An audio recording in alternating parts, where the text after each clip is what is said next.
माई के दरबार में एगो भक्त गईले और माई से का कहता रे कि कवना बनिया हो मैया सिकियो ना डोले हो ताहिर बनावना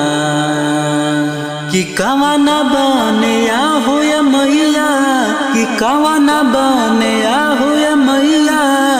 सिकियो ना डोले हो ताहिर बनावना कि मैया मोरी लिहली बसरावा हो ताहिर बनावाना कि जवाना बनिया हो मैया कि जवाना बनिया हो मैया सिकियो ना डोले हो ताहिर बनावाना कि मैया मोरी लिहली बसरावा हो ताहिर बनावाना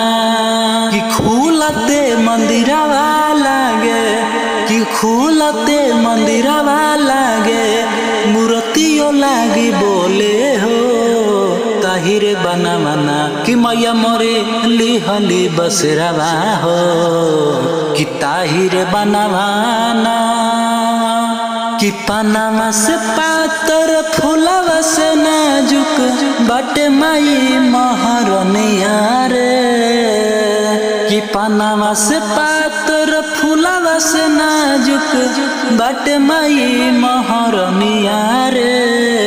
कि आवतारी घरे मोर सा तोरे बहिनिया नजरी न लई है डैनिया रे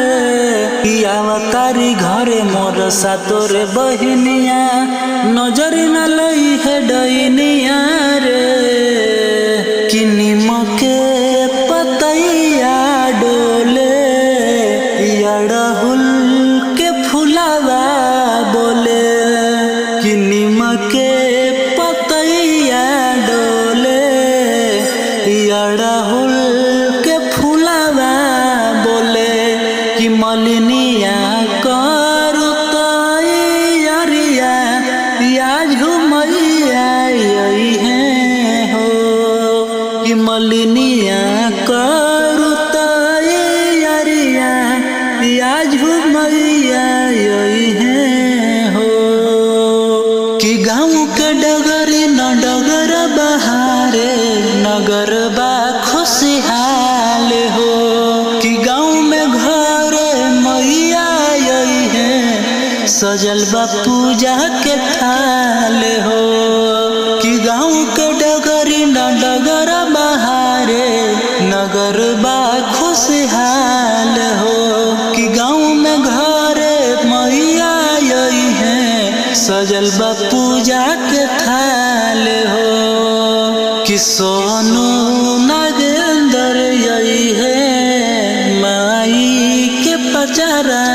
गई है कि पावन नागेंद्र यही है माई के पचारा गई है किसी मामा कर सेवा कैया या झुमैया यही है हो किसी